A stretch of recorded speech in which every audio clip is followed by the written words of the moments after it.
Começando com o React em 2023. Nesse vídeo, a gente vai ver um compilado de algumas ferramentas que a gente pode utilizar para criar uma aplicação com React em 2023. Também vou dar uma introdução básica em alguns conceitos do React e também mostrar toda essa parte das ferramentas, desde gerenciamento de estado, mexer com a parte API, a parte de estilização, que a gente tem muita coisa legal. Então, bora dar uma olhada. Para começar, a gente está aqui no site do React. Se a gente vier aqui na parte de começar um novo projeto, Start a New Project, a gente pode ver algumas informações. Ele já recomenda que a gente tenha instalado o Node, da parte de desenvolvimento, para trabalhar com os frameworks do React. E de recomendação, pensando já, quando a gente fala em Production Grades, são os frameworks que o React, hoje o time do React, recomenda que a gente utilize para criar uma aplicação grande, robusta, com várias interações. Praticamente todos esses frameworks têm essa parte de lidar com o servidor de alguma forma, ou utilizando o servidor na parte de renderização, ou utilizando uma parte de geração estática, que a gente pode falar um pouquinho depois. Então, aqui o time do React já estava pensando você criar um projeto realmente dentro de uma empresa, um projeto grande. Então, a gente tem algumas opções que a gente vai passar no futuro, e aqui um pouco mais escondido, a gente pode ver que tem essa pergunta: se eu posso utilizar o React sem algum framework? A resposta é sim, a gente pode utilizar, mas aí vem alguns argumentos que o time do React pontua do porquê utilizar um framework hoje para criar alguma aplicação. Ele cita também aqui alguns outros frameworks, se você já utilizou alguma dessas bibliotecas, como o SvelteKit para o Svelte, o Nuxt para o Vue, e assim vai. Então, geralmente, quando a gente vai criar uma aplicação maior, a gente vai utilizar uma framework baseado em uma biblioteca, adicionando mais recursos e já resolvendo várias coisas que a gente precisaria trabalhar em cima. Mas nesse caso, tem algumas recomendações aqui, que seria o Vite ou o Parcel. Hoje em dia, eu com certeza recomendo utilizar o Vite, que ele foi criado pelo mesmo criador do Vue, mas ele é uma parte separada, então a gente pode utilizar ele em diversos projetos, como o React, Svelte, Vue, e ele cuida dessa parte de compilar o que o browser, o navegador não vai entender e ter um arquivo final que a gente vai consegue rodar na hora de fazer o deploy e o browser consegue interpretar esse bundle final. Se você utilizava o React no passado, provavelmente você já utilizou o Create React App, porque a comunidade praticamente abandonou ele no momento. Porque ele vinha com esse setup muito grande do Webpack, o Babel, o SLint e algumas outras coisas que ficavam um pouco mais escondidas. Tanto que você já utilizou, você deve ter percebido que ele utilizava alguns pacotes chamados React Scripts, estavam tudo encapsulado dentro dele, escondido da gente. E se você já utilizou também, você sabe que a gente poderia dar um eject para conseguir mexer mais nessas configurações. Então, como ele é muito grande, tem muita coisa, a gente acabou abandonando, deixando ele um pouco de lado, indo pelo caminho mais simples, que é utilizar o Vite. Além de o Vite utilizar o SWC, que é um compilador diferente do Webpack, que é escrito em Rust, ele é muito mais veloz, então utilizar o Vite tem várias vantagens, além de ser simples. Para dar um exemplo aqui, eu vou criar um projeto só para mostrar. A gente pode utilizar, eu vou utilizar o Yarn aqui, porque já tenho ele instalado, mas você poderia utilizar o npx. A gente pode rodar um create Vite. A gente poderia já passar um template, alguma coisa para ele. Se a gente vier aqui, a gente tem um getting start e tem aqui as bibliotecas que a gente poderia utilizar. Aqui tem direto para colocar um template e tudo mais. A gente seleciona o template que a gente quer. Nesse caso, eu vou rodar só o create Vite e colocar aqui React 2023, que vai ser o nome da pasta. E eu não estou colocando direto o template, porque ele também tem uma CLI interativa que a gente pode selecionar o que a gente quer. Então aqui de início eu vou escolher o React, então a gente vê que tem vários frameworks. A gente pode utilizar o TypeScript ou o JavaScript. Eu recomendo utilizar o TypeScript. Se você estiver iniciando, vontade para aprender primeiro com JavaScript e depois migrar. Junto com o SWC, que seria a parte do compilador ser um pouco mais veloz. eu comentei que foi escrito em Rust e tudo mais. E foi criado aqui rapidinho, depois de selecionar. Eu vou abrir aqui no Visual Studio Code, React 3. Aqui a gente pode ver a estrutura do projeto. Ele vem com alguns arquivos como de configuração como o webconfig, então ele é muito mais simples que um webpack, para quem já viu um arquivo ou configurou um arquivo de um webpack. Ele vem com algumas coisas a mais aqui do tsconfig que eu coloquei. E aqui são os pacotes que tem. Como dependências em si, ele só tem o React e o React DOM para utilizar o React no navegador. O resto são dependências de desenvolvimento que não são adicionadas num bundle final. Então, elas ficam aqui só nessa parte de compilador e tudo mais. Aqui tem algumas referências e a estrutura do projeto é esse main.tsx, sendo o ponto de entrada da aplicação. Aqui está dando erro porque o Vite ele não vem instalado, ele não instala já as bibliotecas, então ele não cria um node de módulos. Aqui eu vou utilizar o npm, quem já utiliza aí um pouco mais simples, npm install. Mas a estrutura, como eu comentei, é o main aqui sendo a parte inicial. Aqui ele dá um componente de exemplo, que é o app. Para quem não utiliza o React, os componentes são funções de JavaScript. Então a gente cria uma função JavaScript e no return da função a gente passa um HTML, só que na verdade ele pode ter JavaScript dentro dele, e é isso que a gente chama da sintaxe do JSX, além de algumas partes diferentes. Ele já vem configurado com alguns estilos aqui. Se a gente quisesse limpar aqui, a gente poderia apagar. Ele também vem com assets. Então, o SVG a gente consegue importar e utilizar. E aqui, a parte de renderização, como funciona. Ele cria essa div root, renderiza tudo dentro dela. Aqui ele importa o main.ts, pega o tipo do módulo. E funciona bem mais simples do que um webpack, como comentei. Aqui a gente pode deletar, só para ficar um pouco mais simples. Seleciona aqui, vai utilizar CSS. Posso apagar aqui também, posso apagar aqui a estrutura. Posso deixar um parágrafo, hello world, só para ficar mais simples. Vou apagar o resto aqui. Os imports eu não preciso importar nada. Posso salvar. Eu também posso apagar esse CSS que eu apaguei. E agora se eu rodar um npm run dev, a gente vai ter o projeto rodando aqui nessa porta 5173. Então se eu voltar aqui, só para testar, posso ver que está aqui o hello world. Ali.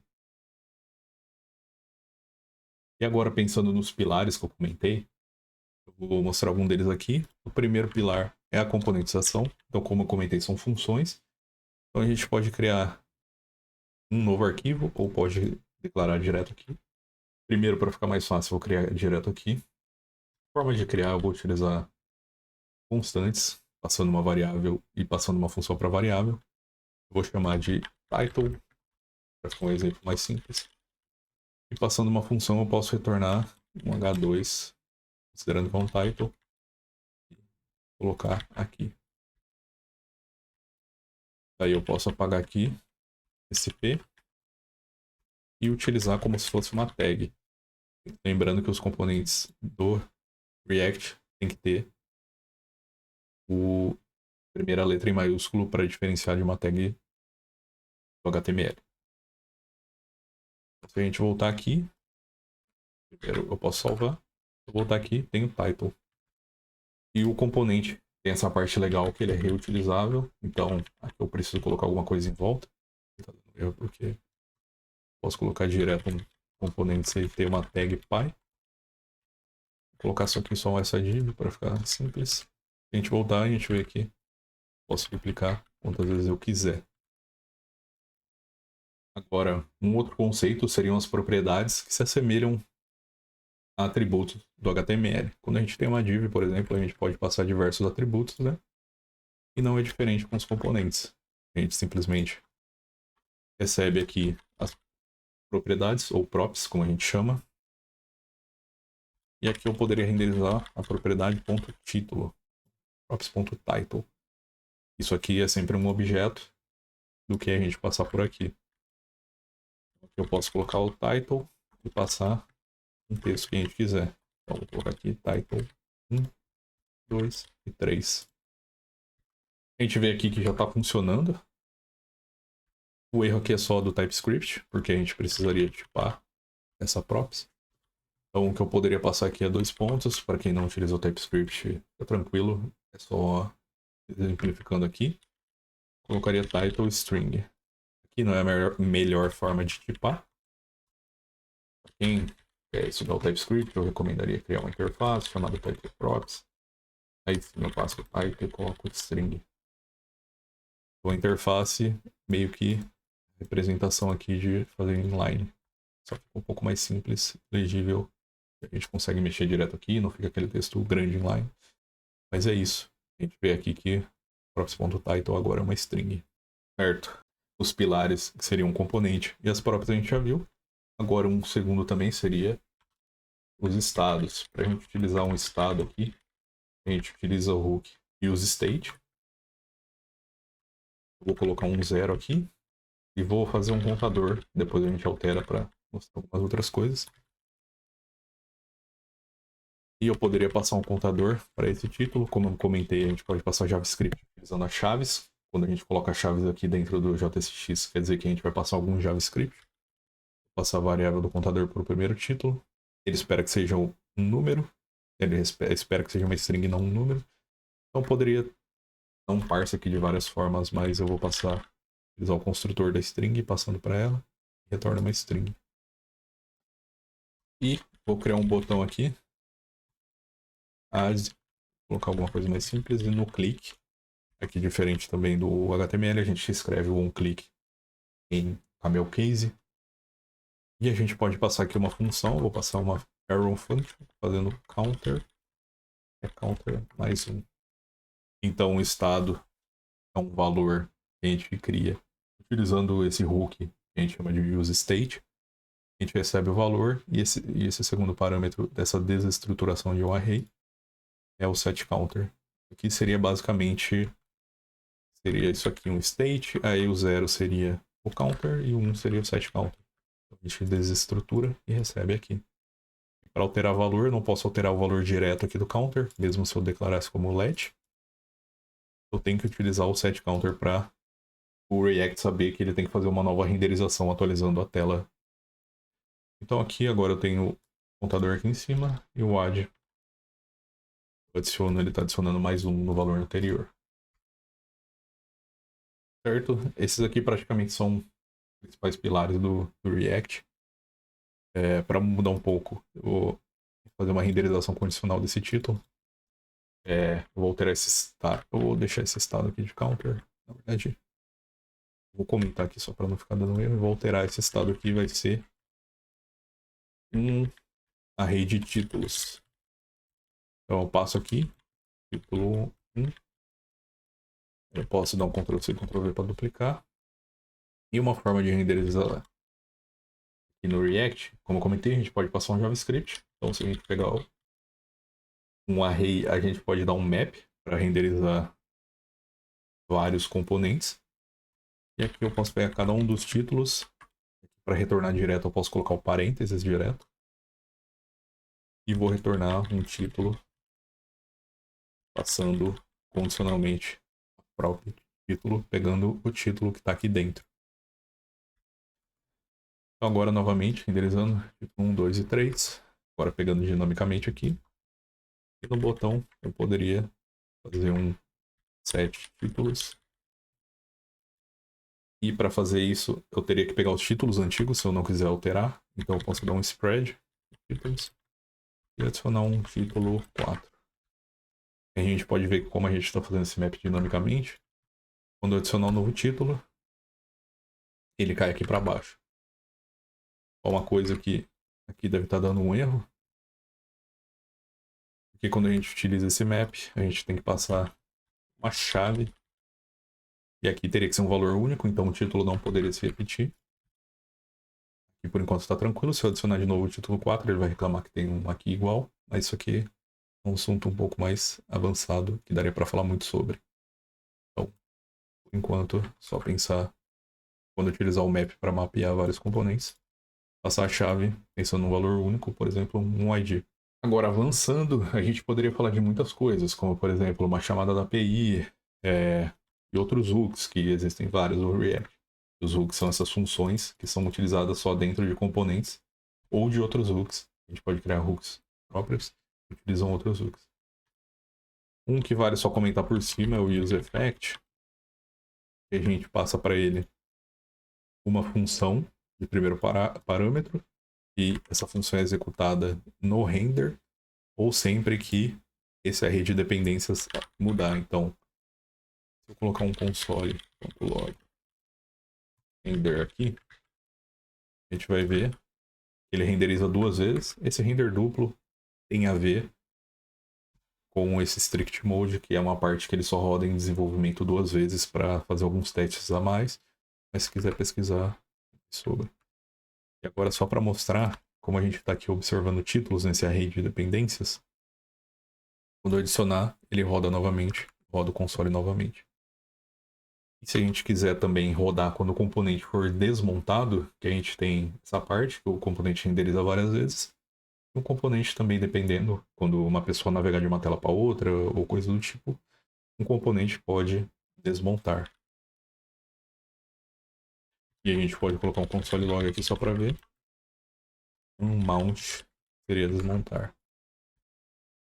Então, como eu comentei, no primeiro render em desenvolvimento por causa do strict mode, ele vai fazer a renderização, desmontar e renderizar novamente. Mas a gente não precisa entrar em tantos detalhes. Bom, agora um outro ponto que vale comentar também, mais simples, que a gente vai ver depois, é a estilização. Para fazer estilização no React com padrão, pode utilizar um componente padrão, a gente pode passar um objeto aqui para os estilos, como por exemplo, um background head. Nisso a gente vê o botão agora ficou vermelho por causa do estilo que a gente passou. Aqui durante o vídeo eu vou mostrar outras formas de estilização, mas essa seria uma mais padrão.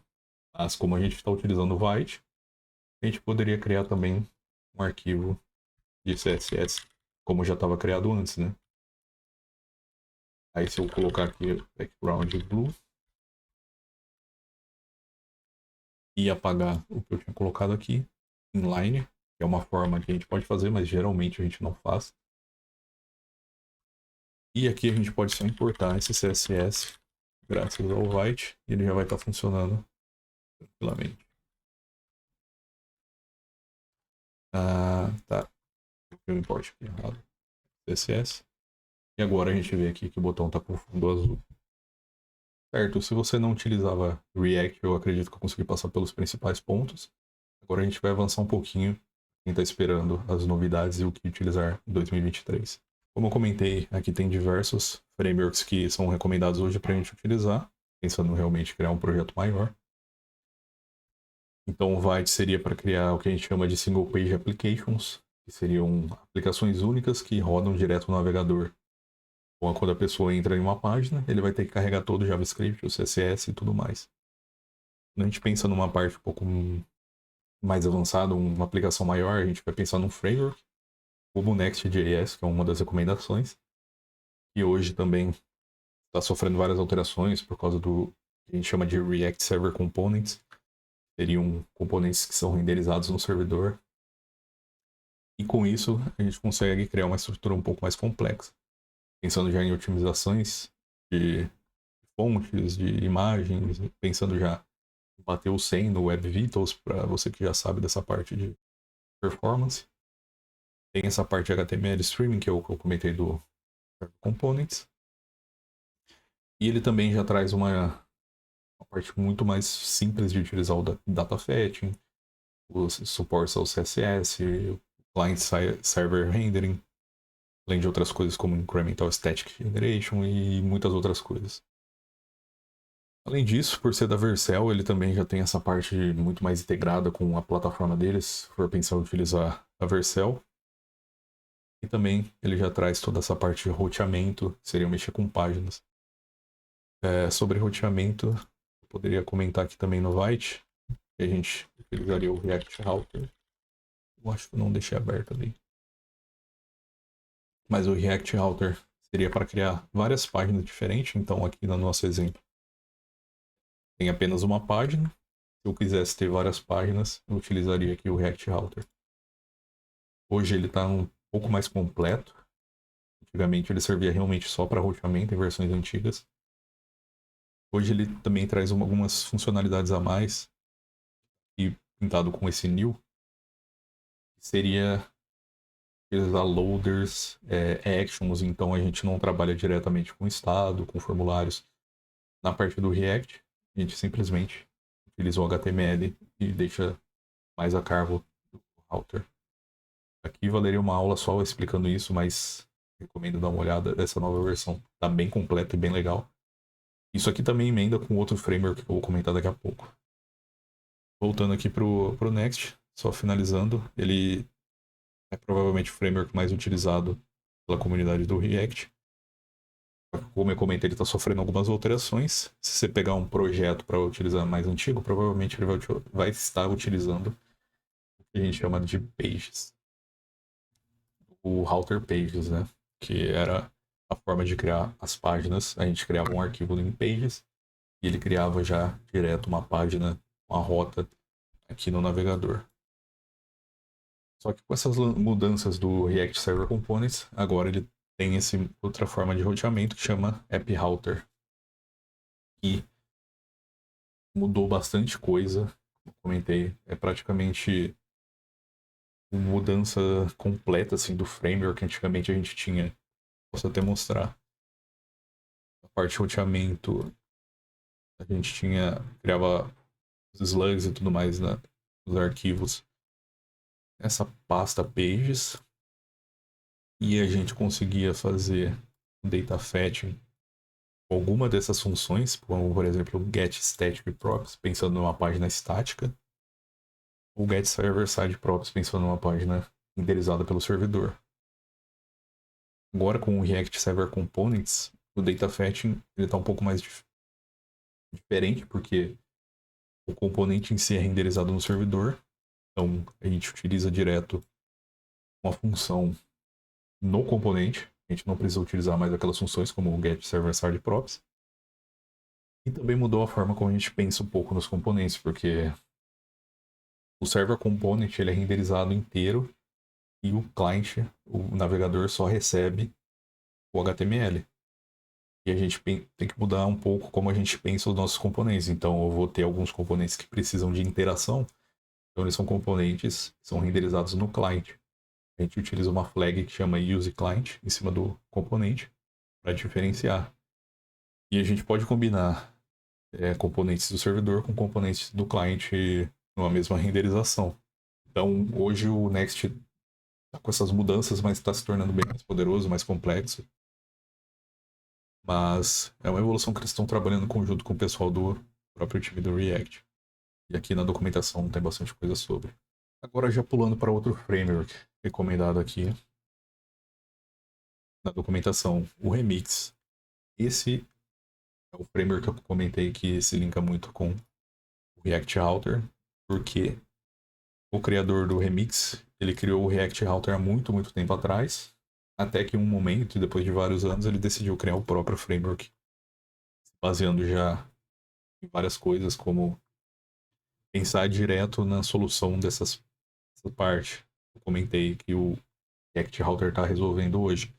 Então a gente tem toda a parte de formulário, a gente não precisa utilizar os estados em si, e para utilizar um formulário normalmente no React, a gente utilizaria provavelmente os estados ou referências mesmo que seja, mas aqui ele trata tudo de uma forma um pouco mais simples, utilizando o componente próprio de formulário. A gente sabe aqui quando o estado da navegação do formulário está sendo submetido. A parte do loader também que eu comentei, que aí ele renderiza também bem antes. Então, se a gente for scrollando aqui, a gente vai ver uma apresentação bem legal do Remix. Aqui, como funcionam os componentes. Então, aqui tem o componente em si, aqui dentro tem um outro, aqui tem um outro. E cada um deles é bem separadinho. Então, se um demora mais para carregar que o outro, ele não vai bloquear a tela de renderizar. Aqui eles têm alguns exemplos de renderização pensando nesses spinners e loaders. Então, ele teria que carregar tudo para depois ir carregando algum dos componentes.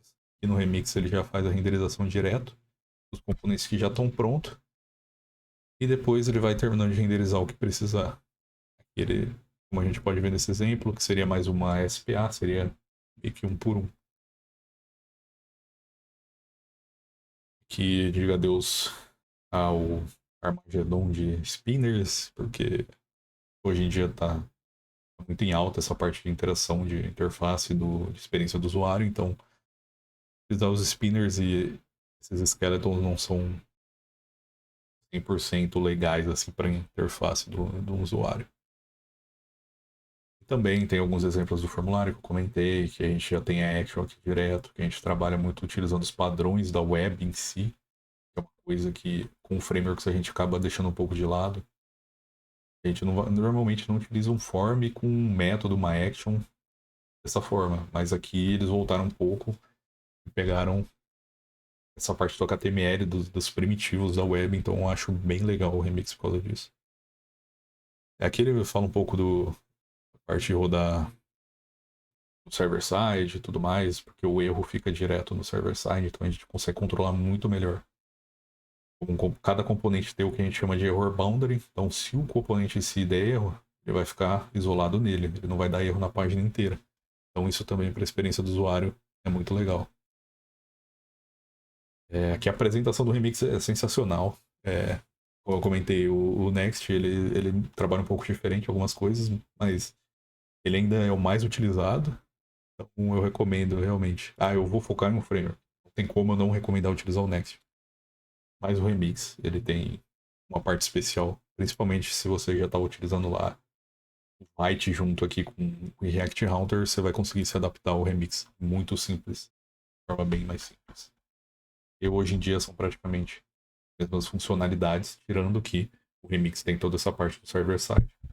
Com o React Router você não vai ter a parte mais poderosa dele utilizando o servidor. Agora, um outro framework aqui comentado é o Gatsby. O Gatsby ele já esteve muito em alta. Ele era praticamente o único, o mais famoso framework que trabalhava com renderização estática. Então a gente criava o projeto com o React, mas o resultado final eram páginas HTML estáticas como um site qualquer. Então, para sites de notícia, de blog, ele sempre foi muito bom, porque não tinha o trabalho do servidor ou do client ter que renderizar toda a parte do JavaScript, do CSS e tudo mais. Porque ele criava simplesmente páginas estáticas. E a experiência de utilizar ele sempre foi bem legal, porque ele utiliza GraphQL para trabalhar com esses dados que ele recebe e tudo mais. Então, eu já criei um blog pessoal utilizando ele, utilizei por bastante tempo e sempre achei bem legal. Recentemente eu fiz uma mudança de framework, mas vou comentar dele depois. Então, o Gatsby, ele foi um pouco deixado de lado mais recentemente, por conta que o Next, ele já implementou essas funcionalidades. Então, o pessoal acabava, vou utilizar o Next que ele já tem tudo. Tem server-side, tem renderização estática e assim vai. Mas ele ainda é bem legal. Eles continuam trabalhando em cima do Gatsby. Imagino que tem várias empresas que têm seu motivo para utilizar. Aqui está alguma das empresas que utilizam. E a gente tem umas integrações bem fáceis com o CMS, que seria o gerenciamento de conteúdo. Então a gente faz toda a parte do conteúdo no dashboard desse CMS e no Gatsby ou no outro framework a gente só utiliza e recebe esses dados. Então o Gatsby ele ainda é uma opção para quem quer utilizar essa parte mais estática. Ele tem várias integrações, tem várias partes aqui na documentação. Uma coisa bem legal é que ele trabalha com essa parte de plugins. Quem já utilizou o WordPress deve lembrar um pouco dos plugins. Aqui é um pouco parecido, só que bem mais evoluído e tudo mais, então a gente conseguiria utilizar direto. Aqui tem o WordPress, seria para trabalhar com ele headless, né? Eu comentei do WordPress. Mas ele tem integrações bem fáceis com várias coisas, como criar um e-commerce bem fácil com o Shopify da vida. Então, ele é bem legal também nessa parte de plugin, que é realmente um plug and play. Só precisa mudar algumas coisas em alguns arquivos. Aí quando se você for utilizar, tem aqui no plugin que deve ser configurado. Mais uma opção aí. Bom, voltando aqui para a documentação, tem uma última parte que seria para trabalhar com a parte mobile, né? Pensando em interfaces saindo da web. E aqui ele recomenda o Expo. Realmente, o Expo seria para trabalhar um pouco mais fácil com o React Native. Então, o React é a biblioteca. O React Native é um framework por cima do React. E o Expo, ele é uma abstração do React Native, uma forma mais fácil de utilizar, como se fosse um Vite para rodar, sabe? Então o Expo nos últimos anos evoluiu bastante, ele já tem muita coisa integrada, então provavelmente você vai utilizar ele porque toda a parte de desenvolvimento, deploy, as lojas, nossa, ele facilita bastante coisa desse lado. E hoje a evolução dele está sendo bem legal, eles estão criando toda a parte de roteamento baseado na web, Expo Router. Então é bem difícil não utilizar o Expo hoje em dia pensando num app saindo do zero. E ele tem duas formas de criar um app. O app, o jeito mais fácil seria criando um manager, que a gente chama, que seria a gente não tem acesso aos códigos nativos, mas e fica tudo por parte do Expo. Essa parte já é um pouco mais complicada porque não ter acesso à parte nativa a gente fica limitado a muitas coisas. E a outra forma seria criando um Bear Workflow, que a gente chama aqui no Expo. Seria criar uma aplicação que a gente tem todo acesso a essa parte nativa.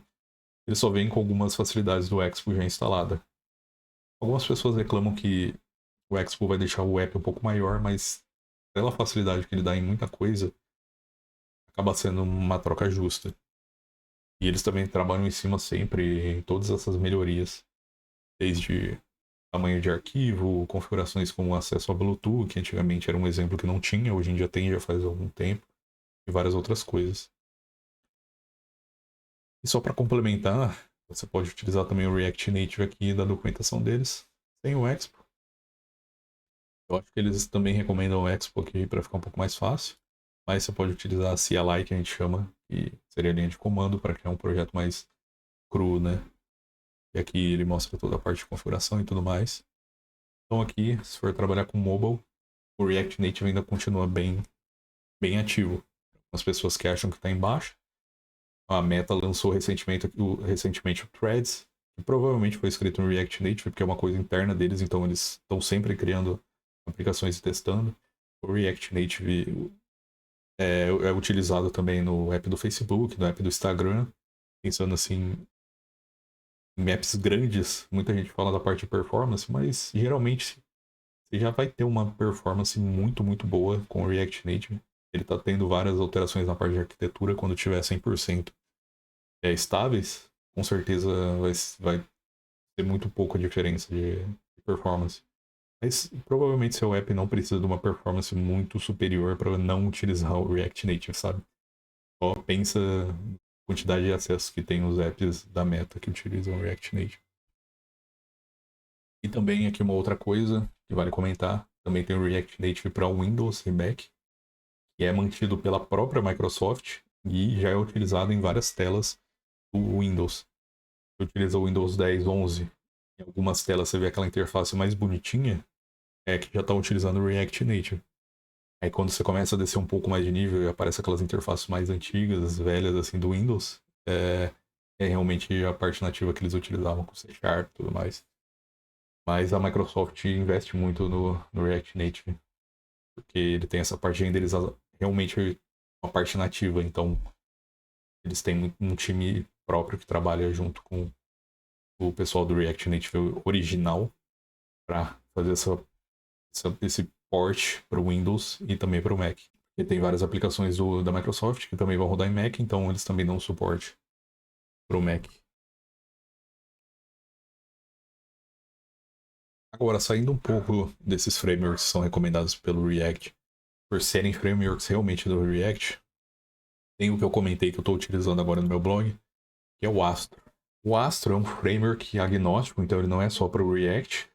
Ele trabalha numa arquitetura que eles chamam de ilhas, e a gente pode utilizar vários frameworks diferentes dentro dele. E a ideia principal dele é entregar uma página com zero JavaScript. Então a página vai ser realmente estática, mas ao mesmo tempo ele tem vários plugins e tudo mais que a gente pode utilizar dentro dele. Também a gente pode utilizar todos os frameworks, como eu comentei.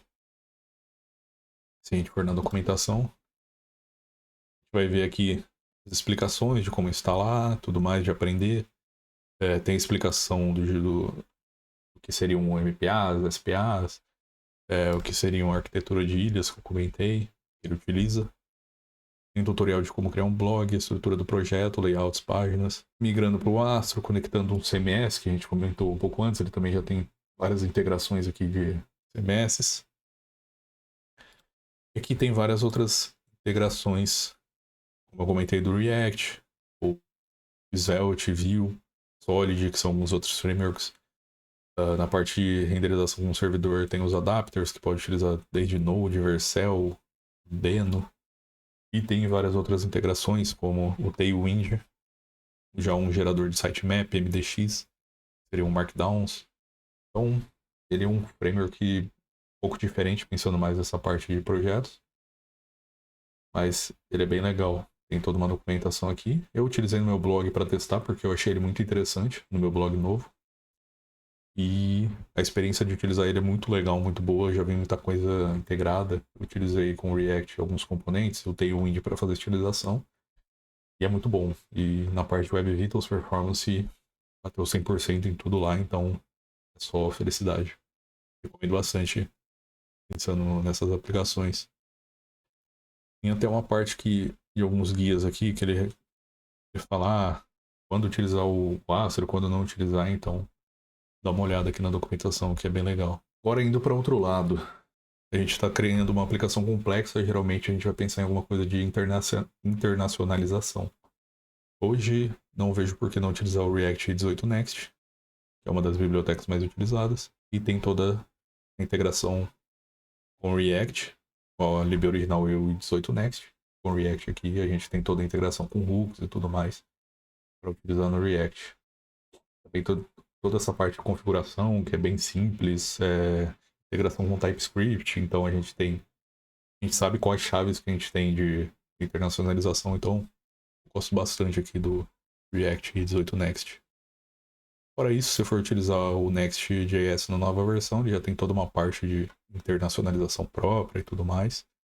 Mas se você precisar, eles até recomendam alguns outros exemplos, utilizando o Next.ntl, que é uma biblioteca própria para ele e tudo mais. Mas no geral, React 18 Next para a maioria das aplicações. E procure exemplos também, que provavelmente tem bastante exemplo aqui, se você for utilizar o Next, o Remix, e assim vai. O Astro também tem uma integração de Astro 18 Next que está sendo desenvolvida. Então, eu não fugiria muito disso. Agora, uma coisa bem padrão também no React é pensar no gerenciamento global dos estados. Então, a gente viu lá os estados, se você for um pouco mais iniciante. Tem casos que a gente precisa compartilhar esses estados para diferentes componentes em diferentes níveis do projeto. Como padrão, eu recomendaria, se for uma aplicação um pouco menor e tudo mais, utilizar o Context, que é próprio aqui do React. E a gente consegue passar os dados de componentes. Um problema que ele tem é a parte de renderização. Se vários componentes utilizam um valor do context e um valor específico atualizar, mesmo se o componente que utiliza outro valor não utilizar esse valor que foi atualizado, ele vai sofrer uma renderização. Com isso a gente fala que tem uma renderização em cascata que acaba afetando muitos componentes, né? E aí tem toda uma parte de performance e tudo mais, mas às vezes para chegar nisso você vai ter que ter muita coisa na aplicação. Então o context serve para grande parte dos casos. Aqui tem todo o exemplo de como utilizar e tudo mais. Saindo para isso, se for tiver mais dados globais, mais complexos, eu recomendo utilizar duas bibliotecas hoje, eu recomendo. Tem várias, mas gosto de duas. Seria o Zustand. Ele É um pouco simples aqui para criar, mas ele é bem robusto para criar até aplicações grandes. A gente simplesmente utiliza essa função create, ele vai criar uma store que já é um hook, e a gente chama aqui direto no componente. A gente não precisa trabalhar com providers, se você já conhece o context. A gente acaba criando vários componentes para passar esses dados que são os providers, e aqui a gente não precisa de nada, a gente só cria a store e já renderiza direto. Além disso, ele já vem com muita coisa integrada, como a parte de mutabilidade, se for um dado muito complexo, tem várias coisas para utilizar.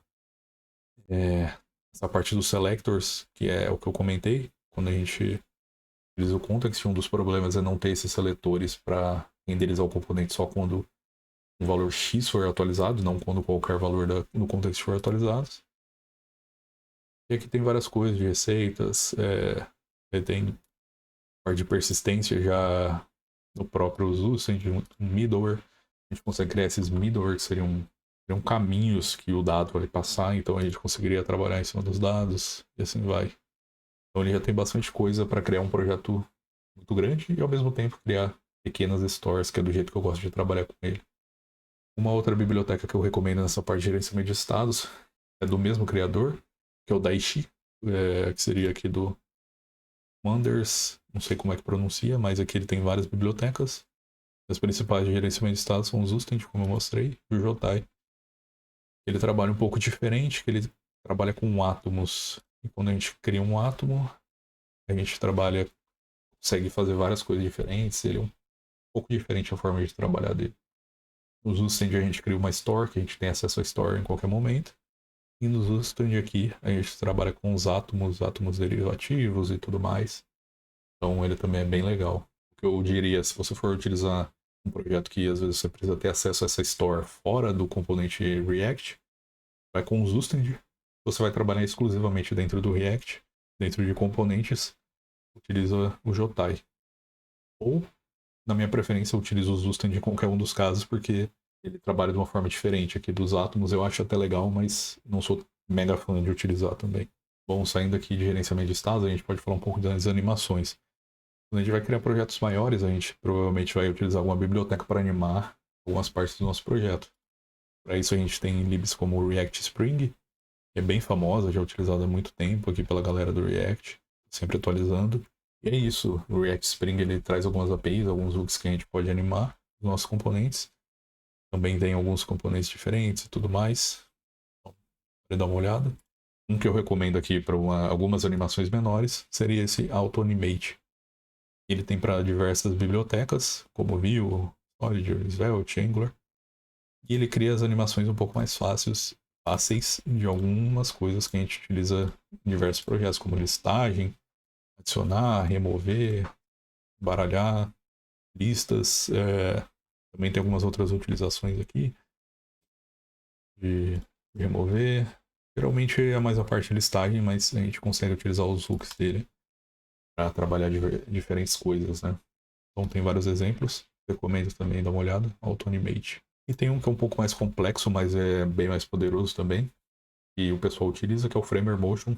Ele trabalha nessa parte, ele mesmo cita de motion, né? Então a gente faz essas animações um pouco mais complexas, ou maiores, então cria um componente próprio e consegue animar. Tem vários exemplos aqui de como utilizar também.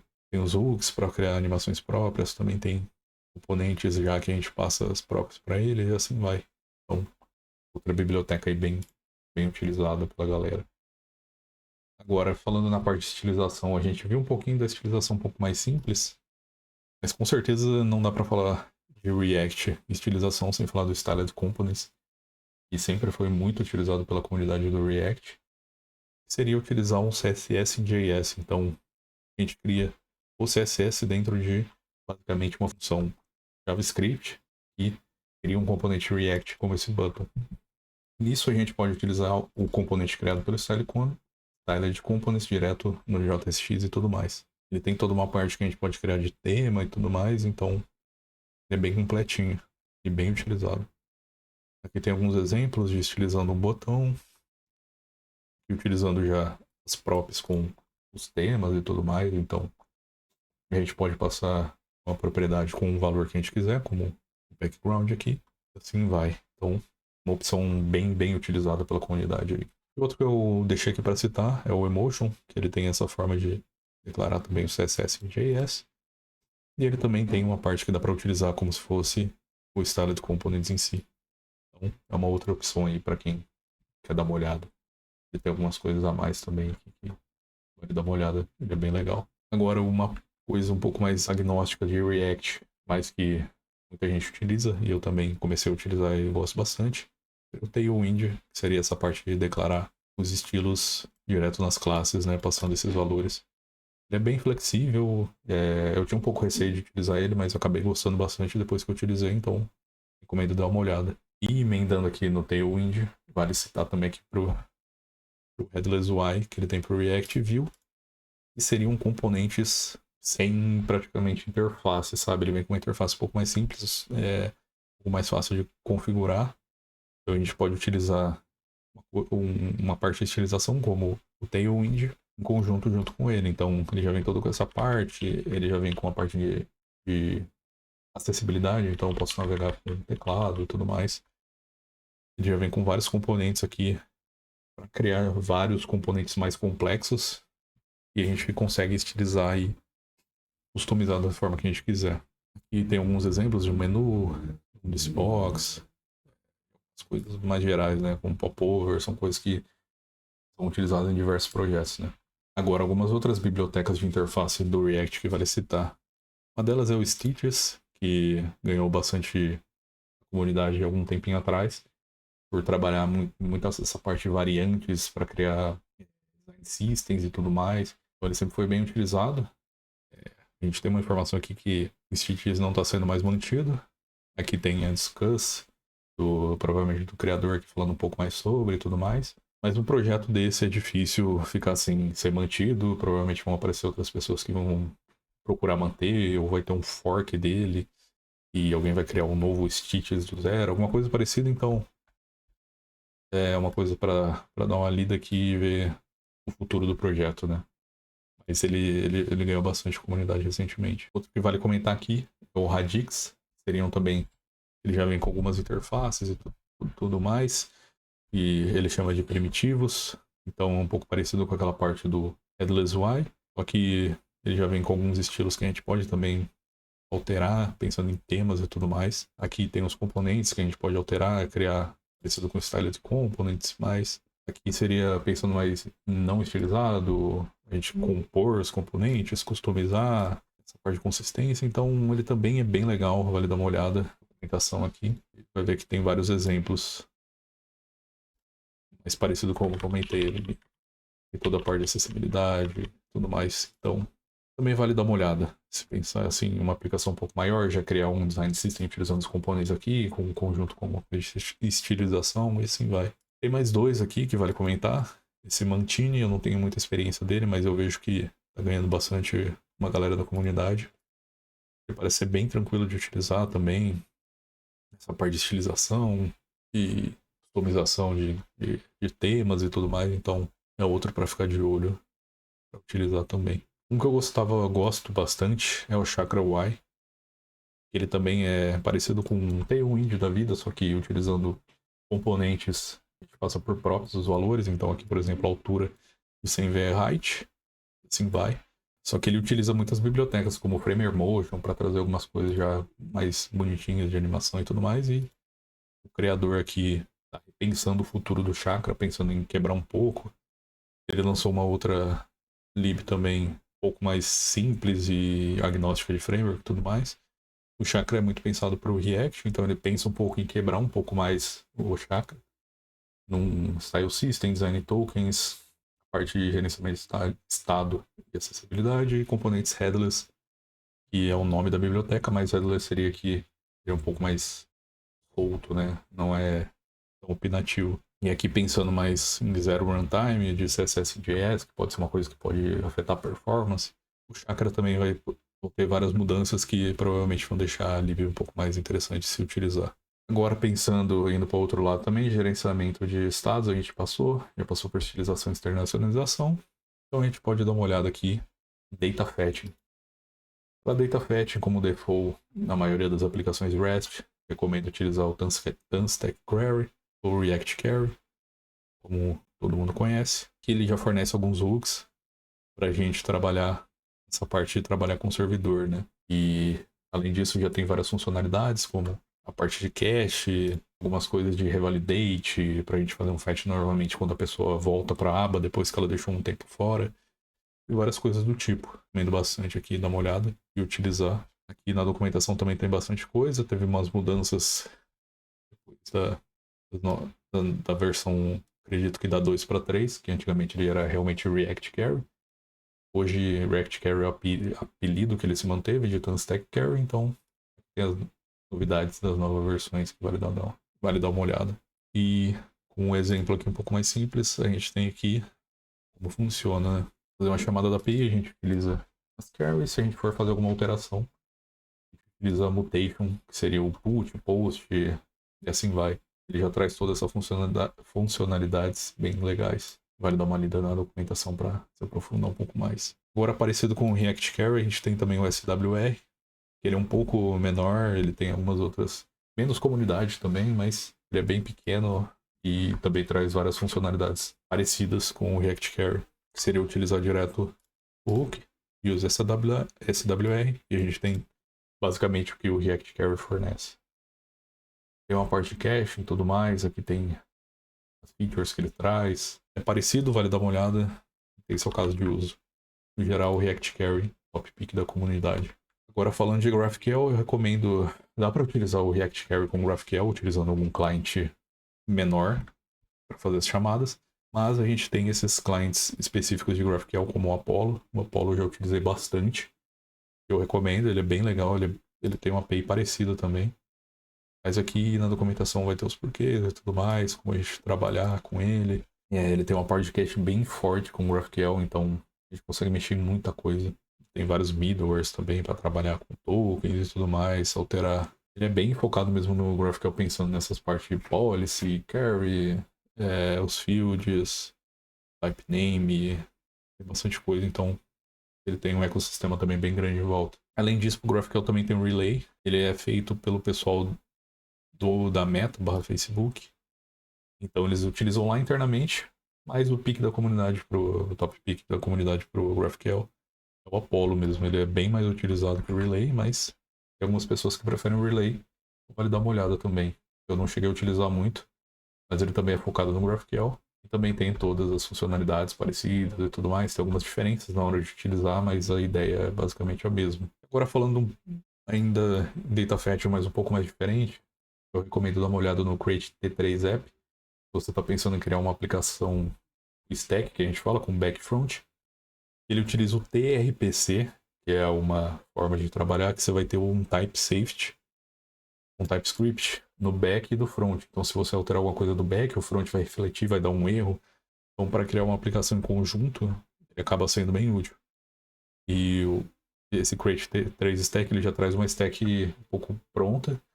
Seria com o Next, o TypeScript, o TRPC, que é essa parte que eu comentei, de fazer as chamadas do back e do front um pouco mais compartilhadas. O Prisma para trabalhar com banco de dados. Tailwind do CSS. E o Next Auth, o Auth.js, para trabalhar com toda a parte de autenticação entre o back e o front. Então ele também é bem legal. Se você quer criar uma aplicação realmente full stack num projeto, vale dar uma olhada nele. Porque já tem uma integração bem legal entre o back e o front e várias coisas prontas, estrutura de projetos. Então, seguindo a documentação aqui também deve conseguir ser facinho. Qualquer coisa, o vídeo aqui do Theo, que é um dos criadores, então vale dar uma olhada. Agora, depois desse T3, que é uma coisa um pouco mais diferente, já pensando também... É quase um data fetch, mas pensando já em criar um projeto um pouco maior. Como ele se diz aqui mesmo, ele é uma CLI para criar um projeto já pensando na stack do T3. A gente pode ir agora para os testes. Para o teste não tem segredo. Jest ou vai teste. O vai teste é se você está utilizando o Vite, ele já tem uma integração um pouco mais fácil.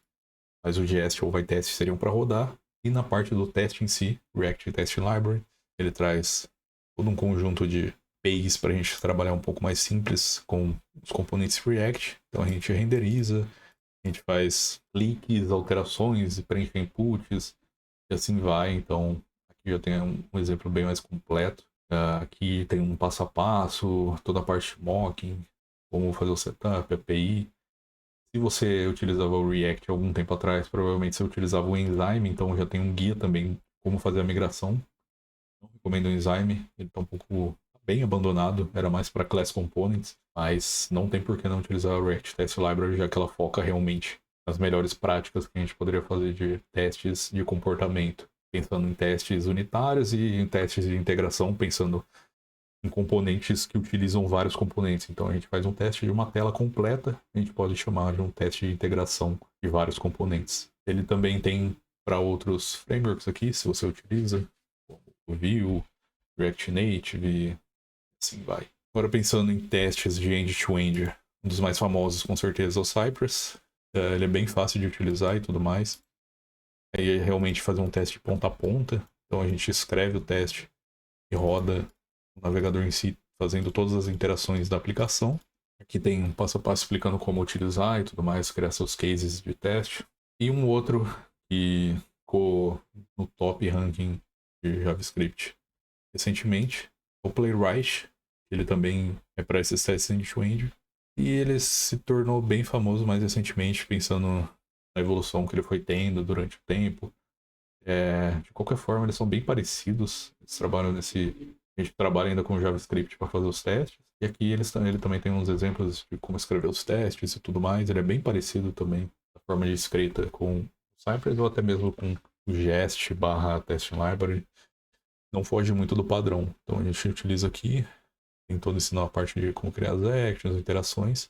Então é outra parte para a gente dar uma olhada aí. Também falando de testes, falando de mocks de API, quando a gente faz testes unitários de integração, geralmente a gente vai precisar fazer esses mocks das nossas APIs. E eu recomendo com certeza o mock server server worker. Eu coloquei a mais aqui para mostrar porque é realmente a forma que eu acho perfeita de fazer testes com integração de API, criando mocks e tudo mais. Às vezes a gente cria uns mocks manuais que acabam ficando muito complexos e difíceis de ler no teste.